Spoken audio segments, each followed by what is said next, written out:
আসসালামু আলাইকুম। সাবেক প্রধানমন্ত্রী শেখ হাসিনার বিরুদ্ধে যে অভিযোগ আনা হয়েছে সেগুলো সঠিক নয়। সম্প্রতি এমন মন্তব্য করেছেন শেখ হাসিনার পক্ষের স্টেট ডিফেন্স আইনজীবী আমির হোসেন।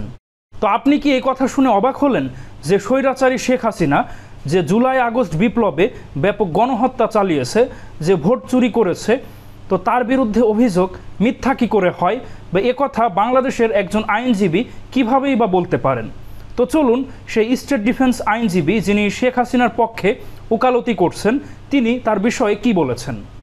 ঐতিহাসিক মামলা বলেছি, বাংলাদেশের ইতিহাসে বাংলাদেশে কোনো প্রাইম মিনিস্টারের বিরুদ্ধে এই রকমের আন্তর্জাতিক অপরাধ ট্রাইব্যুনালে ইতিপূর্বে কোনো মামলা হয় নাই। অতএব শেখ হাসিনার সাবেক প্রাইম মিনিস্টার শেখ হাসিনার পক্ষে এরকম কোনো মামলা বাংলাদেশে, মানে শেখ হাসিনা বলতে চাচ্ছি যে আরও অন্য কোনো প্রধানমন্ত্রীর বিরুদ্ধে এরকম কোনো মামলা হয় নাই। এবং একটি কঠিন গুরুতর চার্জের মামলা। এই কঠিন গুরুতর চার্জের মামলা, এই কারণে আমি সময় চেয়েছি, আমি পরিপূর্ণ প্রস্তুতি নিতে না পারার কারণে। অবশ্যই তার পক্ষে আমি আমার এই ক্লায়েন্ট যাতে এই মামলা থেকে অব্যাহতি পায়, যদি অব্যাহতি এই আজকের আগামী প্ল্যানেট কোর্ট যদি নাও দেন, আমার চেষ্টা থাকবে, আপ্রাণ চেষ্টা থাকবে তার পক্ষে তাকে এই মামলা থেকে খালাস করার জন্য সর্বোচ্চ চেষ্টা আমার তরফ থেকে থাকবে। যে আমি মনে করি যে তার বিরুদ্ধে যে 5টি চার্জ আনা হয়েছে এই চার্জগুলি সঠিক হয় নাই, এই চার্জগুলি সঠিক না বিধায় আমি ডিসচার্জের আবেদন দেব। তো দর্শক মণ্ডলী, আপনারা শেখ হাসিনার পক্ষের স্টেট ডিফেন্স আইনজীবীর বক্তব্য শুনলেন। তো তিনি শেখ হাসিনাকে মুক্ত করার সর্বোচ্চ চেষ্টা করবেন এবং তাকে এই মামলা থেকে অব্যাহতি দেওয়ার জন্য তিনি আপ্রাণ চেষ্টা করবেন, একথা তিনি তার নিজ মুখে বলেছেন। তো এখন প্রশ্ন হলো, এই স্টেট ডিফেন্স লয়ার কেন শেখ হাসিনার পক্ষে বলছেন, যিনি একজন খুনি, স্বৈরাচারী, ভোটচোর এবং সেই জুলাই আগস্ট বিপ্লবের গণহত্যার সাথে জড়িত?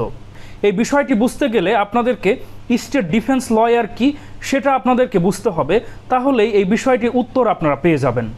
স্টেট ডিফেন্স লয়ার বলতে কি বোঝায় এটা আমি একটা নোট করেছি, যেহেতু এটা আইনের বিষয়, এটা আমি মুখস্থ বলতে গেলে অনেক কিছু ভুল হতে পারে, তো এটা আমি আপনাদের সামনে পড়ে শোনাচ্ছি।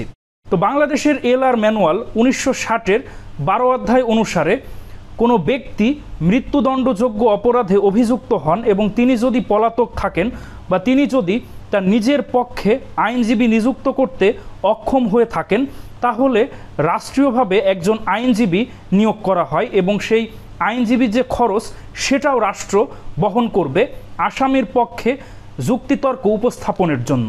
তো তিনি হলেন সেই স্টেট ডিফেন্স লয়ার, যেটা আসলে রাষ্ট্রপক্ষ বা সরকারের পক্ষ থেকে সে আসামির পক্ষে যুক্তিতর্ক উপস্থাপনের জন্য নিয়োগ করা হয়। আরও বলা হয়েছে, আইনের এই বাধ্যতামূলক বিধি লঙ্ঘনের ফলে বিচার এবং ফলস্বরূপ দোষী সাব্যস্ত হওয়া অবৈধ হয়ে পড়ে। অর্থাৎ কোনো আসামির পক্ষে, যিনি মৃত্যুদণ্ডপ্রাপ্ত আসামি, যিনি পলাতক বা তার পক্ষে আইনজীবী নিযুক্ত করতে পারেননি, তো তার পক্ষে যদি আইনজীবী না দেওয়া হয় এবং সেই যদি বিচার হয়, সে বিচারটা অবৈধ বলেও গণ্য হবে বাংলাদেশের প্রচলিত নিয়ম অনুযায়ী।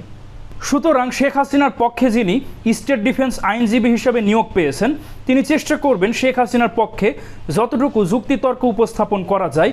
এর মানে এই নয় যে তিনি সম্পূর্ণ নির্দোষ বা বেকসুর খালাস পাবেন।